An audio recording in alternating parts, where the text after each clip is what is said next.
We found her first spot when she was 9 years old, and when she got to school that morning, one of the girls asked her why she had a bald spot, and Camille explained that we didn't know that her hair just fell out that morning. And as the weeks went by, the girls would start teasing her about her bald spot if they got mad at her, and she'd come home crying. But it was 7th grade that was the worst for her. 7th grade was when I think girls start to form their groups, and I like to use the word popular group lightly, but she was in the popular group, and she didn't really like being in the popular group because these girls talked about other friends, you know, behind their backs, and she wasn't comfortable with that. So she slowly started to kind of get away from that popular group. When she did that, the girls started to attack her, push her buttons, which was her alopecia. They knew that that was hard for her, and the names like freak and hairless cat started throwing her at her. I didn't know about it at first. She didn't tell me. She kept this all to herself. It wasn't until I saw her Facebook page, and there was 12 pages of attacks on Camille, telling her that she needs to go and die, telling her she was ugly, calling her a freak, calling her hairless cat, and that she should go hang herself in a tree. When I talked to her about it, she told me she could handle it, and I told her, no, that I wanted to go to school, and that we could, let me talk to the principal. And she told me no. So Camille felt school was letting her down. She felt that nobody cared. She felt the school didn't care. She knew I cared, but she felt that there was nothing that could be done. So this went on. Now, mind you, Camille was a straight-A student. She was very active in cheerleading. She loves cheerleading. She quit cheerleading. She stopped going to school. She stopped eating. She wouldn't talk to anybody. She locked herself in the room. She stopped talking to all of her friends. Nothing that I said to her, nothing my husband said, nothing my daughter said, nothing anybody said mattered to her anymore. But she'd come home and she'd tell me that everything was fine.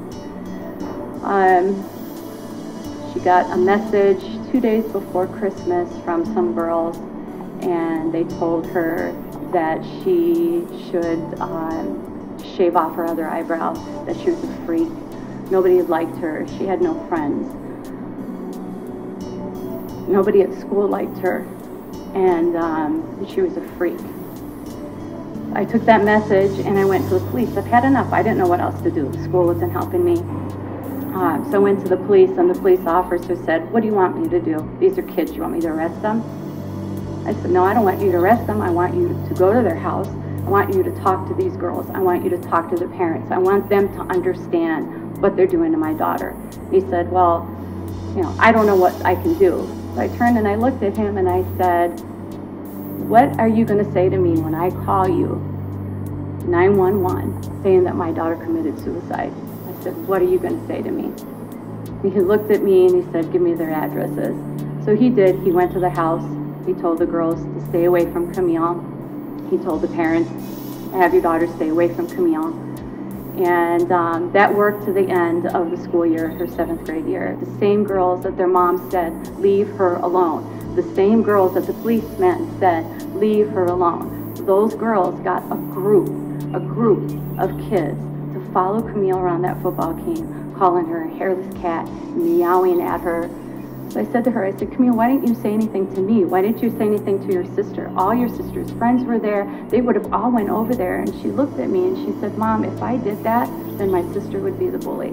At this point, I'm crying, I'm mad, I'm ready to choke somebody. I don't know who, but I want to choke somebody. I'm frustrated and hurts because I know that Camille had to sit in that office again and deal with the principal and the vice principal and these same girls, and now boys. It was very draining for her emotionally. And I said to her, I said, "What do you want to do?" And she put her head down and she looked at me and she said, "I'm tired of being the victim. I'm tired of them attacking me. I need, I want to do something." And I said to her, "I'm going to fight with you. I'm not going to let them do this to you anymore. So if you want to fight, we're going to fight. So she sat for a minute. I said, I want you to think about what you want to do. So she wrote our school superintendent a 3-page letter, and pretty much everything that she was feeling, everything that has been bottled up in her since the 5th grade, she let it out on that paper. We mailed that letter to the superintendent. 2 days later, Camille was called down to the office once again, and the superintendent told her how proud he was of her and how impressed he was at her, that she stood up for herself, and that, you know, she started her own organization. Now, backing up a little bit, that night Camille said, I want to start a Facebook page because I need a place for me to vent. I need to get all of this out. She needed to get the hurt and the anger and the frustration all out. So she started the Facebook page, and I said, well, what are we going to call this? And she said, I'm different. My alopecia makes me different. I want kids to stand up for themselves. I want them to be different. So she said, how about dare to be different? I'm going to dare my friends, and I'm going to dare everybody to stand up and be different. Stand up and say, what you're doing is wrong. We had kids that had alopecia that have been bullied. We've had kids that were overweight that are being bullied. And the more she read these messages, the more it empowered her. And slowly, Camille climbed out of that hole. That hole that those bullies dug for her, she was slowly climbing out, tooth and nail, just climbing out. She got out, she was a little dirty, but she was back, and I knew that she was back, and I knew that there's no way that those girls were going to win. What I didn't know until just recently is that Camille wanted to commit suicide, and Camille almost committed suicide, and if it wasn't for my daughter coming home, Camille would have committed suicide because of words.